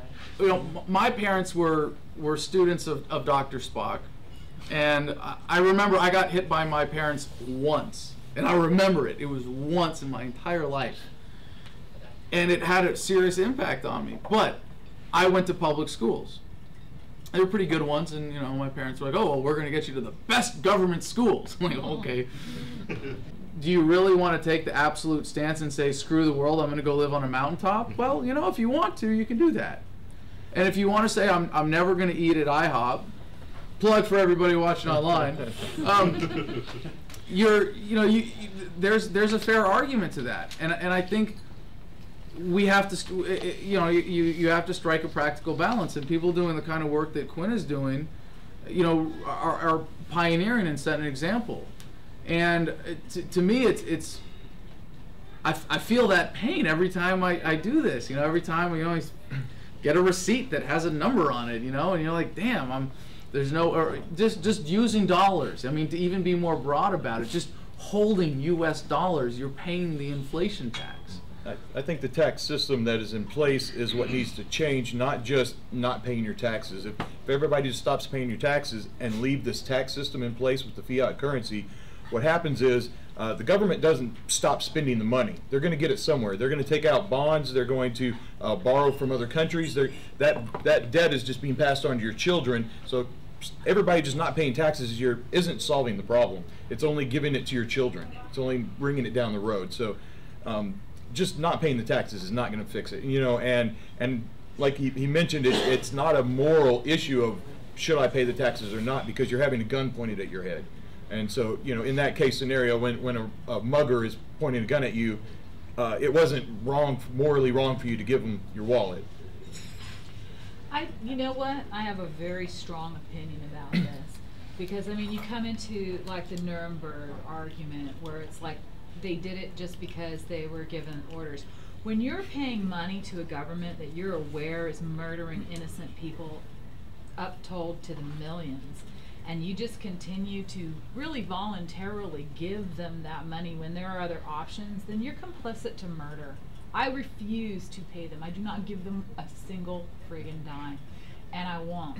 And it's not that difficult to get around paying it, but it does take a moral backbone. It takes you being able to stand up and go, you know what, I am not going to pay you to murder other people. Flat out, that's my line in the sand. Well, that's a very respectable stance, and I think we should all strive to do as much as we can. But you can't, if I may just temper that ever so slightly, you can't hold this as a moral superiority over other people, because you still drive on government roads, you still use the U.S. dollar when you have to. I pay for the government roads through my taxes that are on fuel. Right. And for the most part, tried and cherried in gold and silver. But what you're saying that I think is absolutely essential is that we strive to the extent that we can to minimize our support for the state. Right. And you know, this gets to you know, often then you run into, well, can I make a challenge? Can I make a compromise or a seeming compromise in my quality of life? And it's great that you have the wherewithal and the perspective to say, I enjoy being able to know that I am living a more upright, morally correct life than having a few extra dollars in my pocket. And that's a real beautiful thing, and I think that's an important part of the movement, is inspiring people to live in that direction. And again, to the work that you're doing, you know, pulling people out. And you know, I feel kind of silly with you know, what I'm doing now. You know, I'm moving to Los Angeles to restart my show, and I'm going to be renting, and I'm going to be feeding into all of that. But my objective, and I have my practical plan, is, you know, after working 14-hour days, 7 days a week for the next 5 to 10 years, then I'm doing it right, and I'm going completely off, and I'm, you know, until I'm ready to make that practical switch, you know, I'm unfortunately committed to this particular compromise that I'm in right now. And I think there's that I hope that's setting a pretty high standard, but it's one of the most amazing parts of what we see in the movement today, is this drive to homesteading and to living off the grid and truly independently. And we know Quinn's been referenced a couple times this evening. He has the Garden of Eden out there in Kennedale, Arlington. For all y'all out there, please look it up and see what it means to really live sustainable life off the grid. All right, so I don't want to take any more comments on this, because like you see, every single chapter we could go on for an hour, but we have a couple options here. I can take just specific questions if people have questions about what I'm doing, or about what jail was like, you know, or questions like that, or specific philosophical questions perhaps, or we can read a couple more chapters.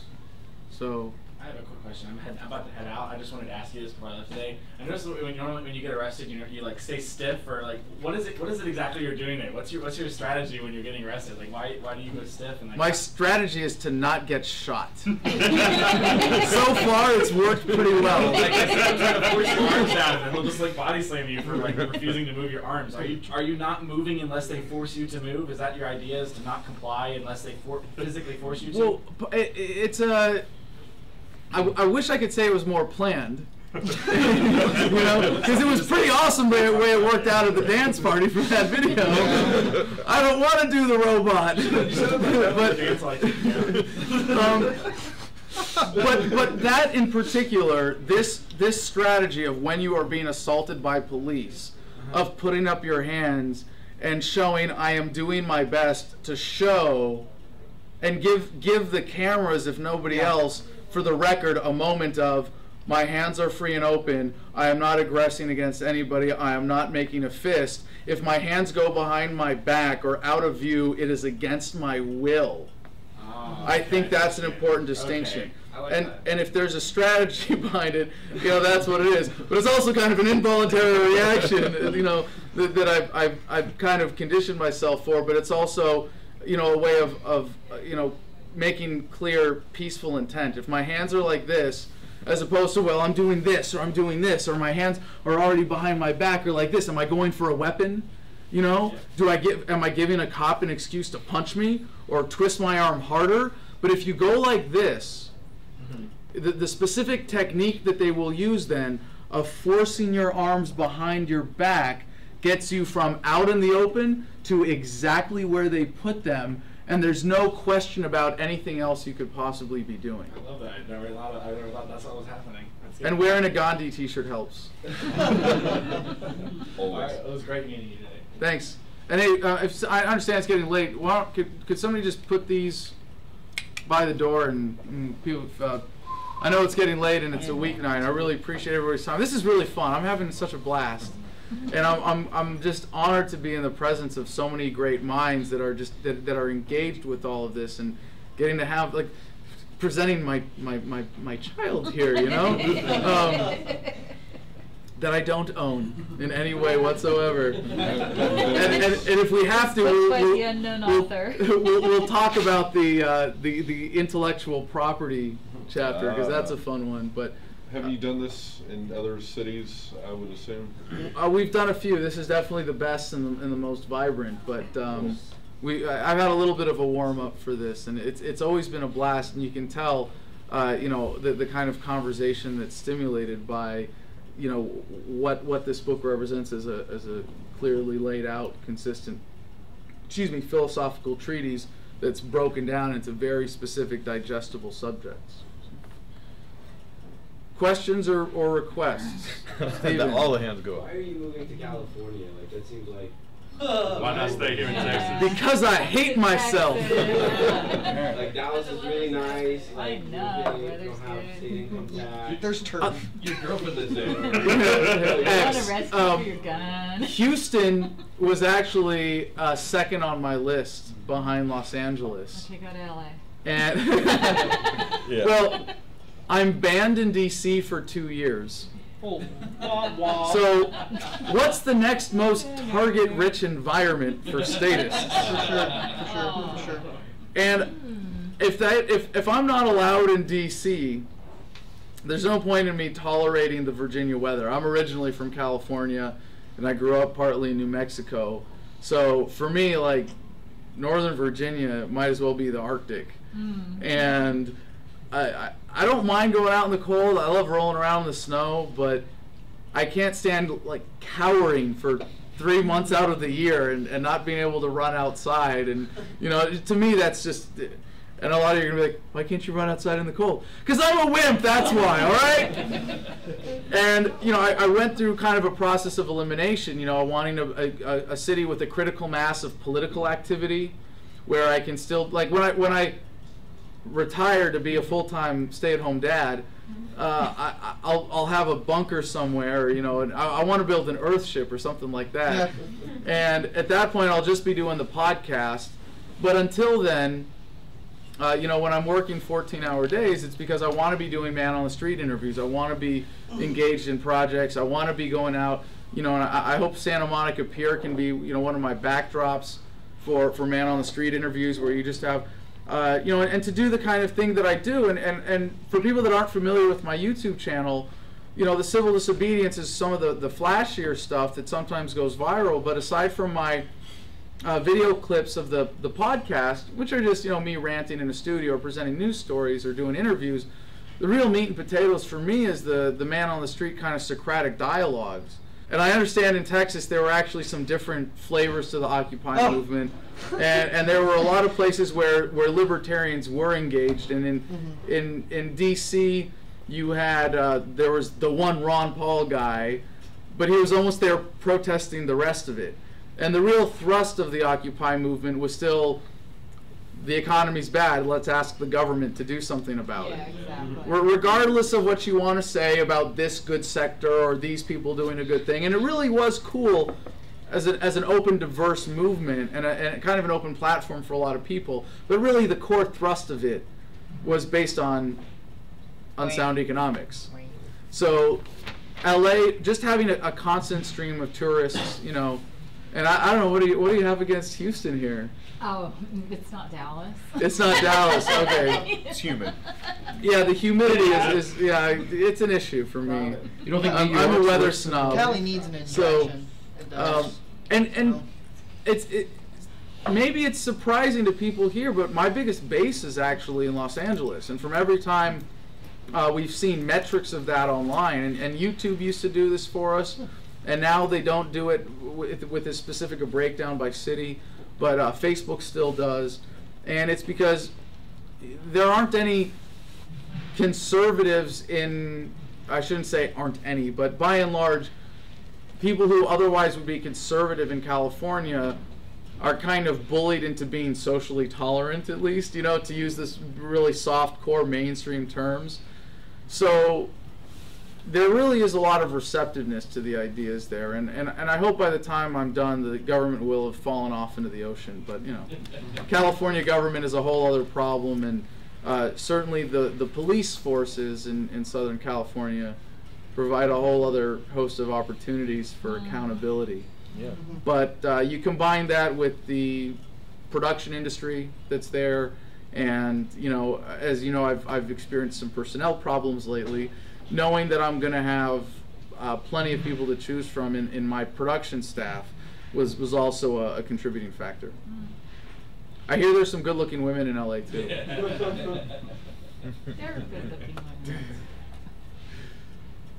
I was curious, the price of Bitcoin took off when you were in jail, right around then. When did you find out about that, and did you believe it at first, that it jumped up like 10 times? Yeah, I was reading in the paper, and I was very excited to see that it was happening. Jeffrey Tucker predicted, who by the way is a consulting publisher for this book project, which I'm very excited about. And he told me this is an aside, he told me the coolest thing when he first read the book was, I'd really love to publish this, but you should publish it yourself. And he saw my publication plan and everything. I'm really excited about it. It was the best endorsement I could get. But he predicted $1,000 Bitcoin before the end of the year. And I don't think I was surprised at that point, because Bitcoin is following a relatively consistent growth curve. And every time there's a fluctuation, you know, there's a rebound, and it comes more or less back to that curve. And now, in the last few months, that's not so consistent, and it's kind of leveled off. And I think it's really important to separate Bitcoin from cryptocurrency. And they can kill one cryptocurrency. They can make Bitcoin illegal. They can shut down one exchange. But they can't kill this idea that is now a proven concept, that you can have a currency that is based, that's value is based on its inherent encryption and its simple value as a ledger, as an accounting mechanism. And oftentimes, as libertarians first start studying economics, we go, well, if it's not backed by something, it must be bad. right?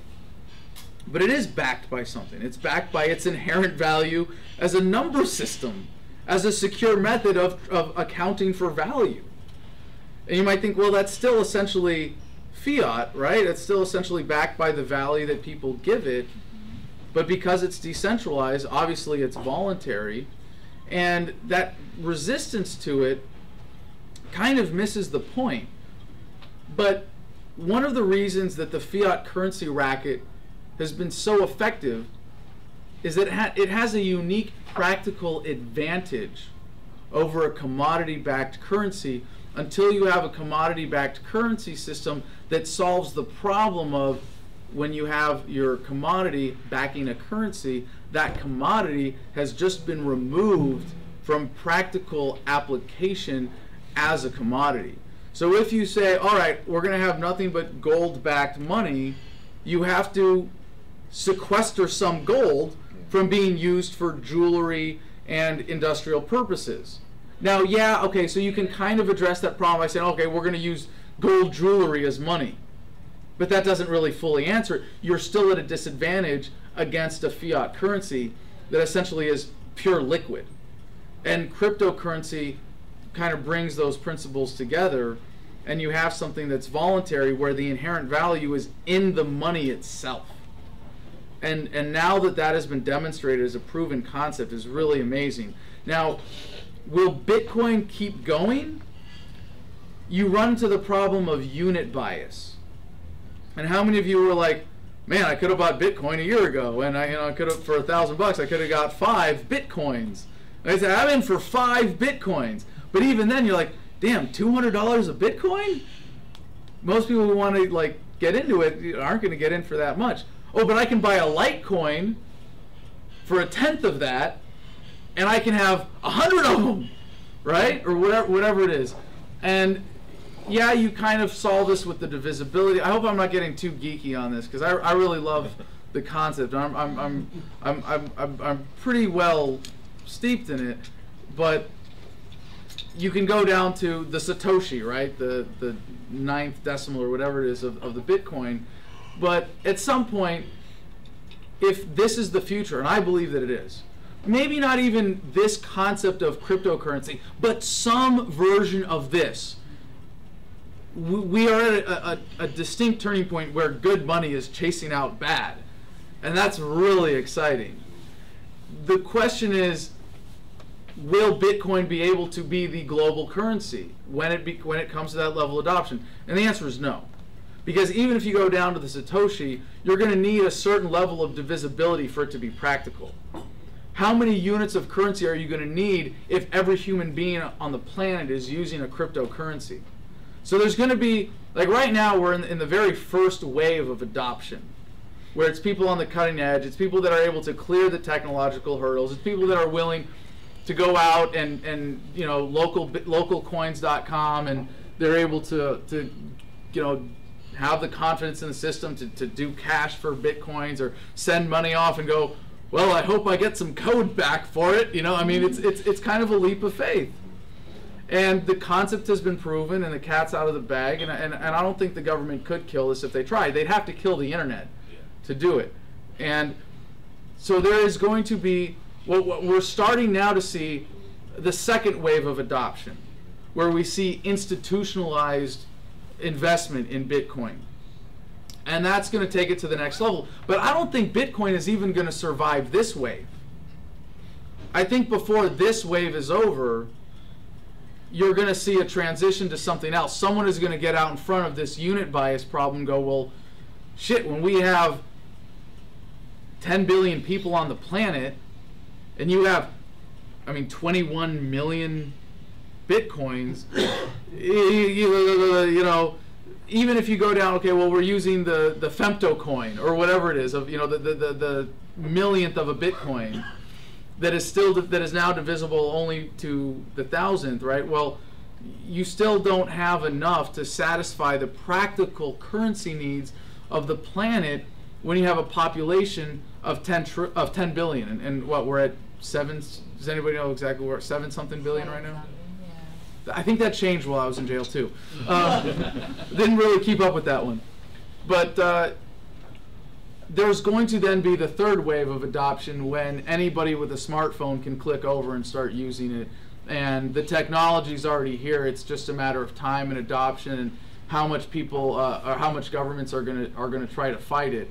But I think they know that just like the internet, represents in a way the beginning of the end for government, they see that this is the beginning of the end for fiat currency, which is really the underpinning of every modern government. So the real truth is that if we can actually keep things simple, and this is actually something you're doing extremely well, is keeping it very simple. There are infinite facets to being a human on this earth, and the more people there are, the more countries there are, the more ways of life there are, the more complicated it becomes. The solution to every single one of the things in here is all the same, which is living a self-reliant life. And if you know how to build your own house, and that house doesn't require water, sewer, doesn't have electric bill, those things don't exist. You grow your own food. You may not have bananas, right? But you've got a full spectrum of nutrient-rich food. You know how to make things like pottery or blacksmithing, or even know how to make websites, whatever. You have everything that is essential. You have everything that's essential. You don't have to worry about Monsanto. You don't have to worry about Bitcoin or whatever, because number one, you don't need to spend money all the time. Number two, you've got real commodities to trade. And no matter what happens to the dollar, no matter what happens to Bitcoin, you, number one, can take care of yourself, and number two, you can say, hey, I can build you a website, and you don't have to give me any money. You can give me this, or you can give me whatever money actually is legit at the time, and you don't have to have a big store of a currency that could collapse at any moment. Right. And it's important to point out, no one should put all of their savings into Bitcoin, because it's true that until we reach a wider spread level of adoption, it's relatively unstable. It's obviously very volatile in its price fluctuation. But I think you'd agree that even for what you're suggesting, which I wholeheartedly endorse, Bitcoin's a valuable tool. It's a valuable tool right now. There's no question about that. It's a medium of exchange that you can use as a means of barter that keeps you from having to pay as much in taxes as you would otherwise. You immediately avoid paying the inflation tax. That's already a huge benefit of it. But I want to take this to another subject real quick, is that as libertarians, we often see the evil intent behind government, and it's very tempting then, and I'm not anti-conspiracy. In fact, I think by definition, if you're a libertarian, you're a conspiracy theorist, because the theory is, geez, government is conspiring to rip us all off. But we often fall into the trap of oversimplifying the intent of government. And the fact that they haven't come down on something is attributing way too much conscientious intent to what is really a very clumsy, stupid system. Never ascribe to conspiracy what can be adequately explained by incompetence. And in that sense, I think it's an important thing to temper every libertarian analysis of government to realize that it's still just a group of people. In a sense, we are all part of it. In a sense, it is a product of the current paradigm. No matter how much you try to not pay taxes, to the extent that you do, you could say you're complicit. And there is not a single, government is not one man behind a curtain. And there is a super class, and there are people that are the big string pullers, but even they are not so intent as to control, or do they have such precise control over this thing which is government, as to give it such single concentrated will and intent that you can give it a kind of anthropomorphism as a single creature that acts conscientiously in any way. I have kind of a out of left field question, but I'm wondering about any political aspirations you've had, more the personal, I guess the reason towards it, especially considering if you're going to run on a campaign of dissolving the state in a way. You're threatening hundreds of thousands of people's livelihood that live off the state. Those are the same people counting the ballots, the same people that, run that whole system. I mean, do you actually think there's any type of fair shot you would have there? what, is that not going to be a waste of your time, or is it more for education purposes when you talk about those things? No, how do you feel about it? We have to win by 80%.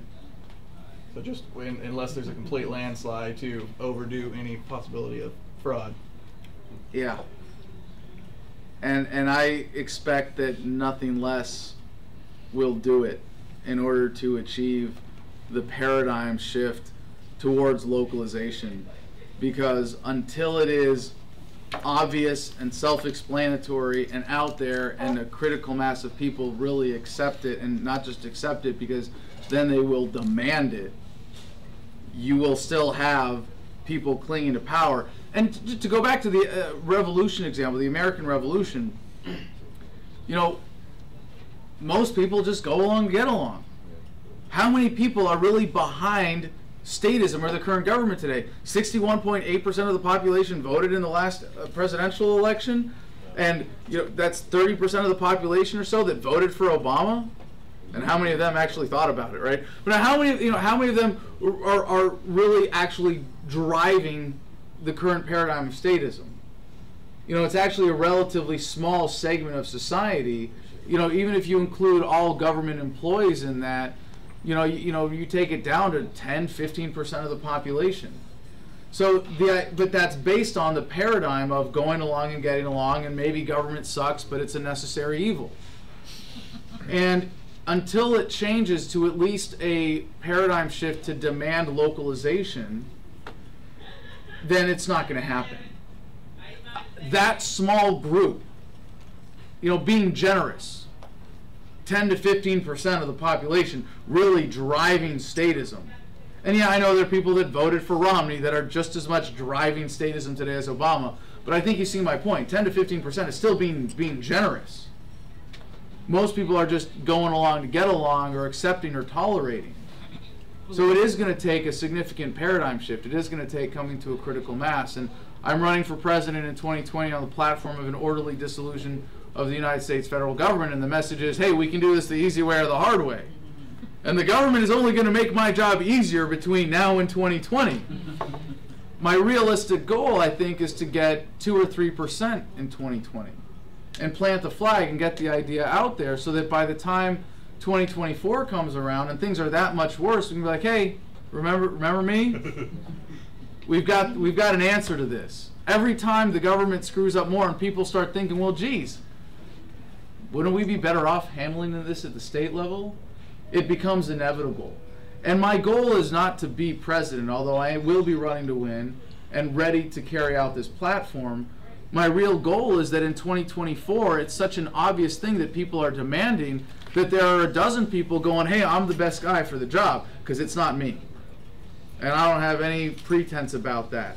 I don't have the administrative experience or the leadership skills or the organizational capacity to put that together. But I will have a plan in place that we will be capable of executing, and my primary concern is changing the paradigm.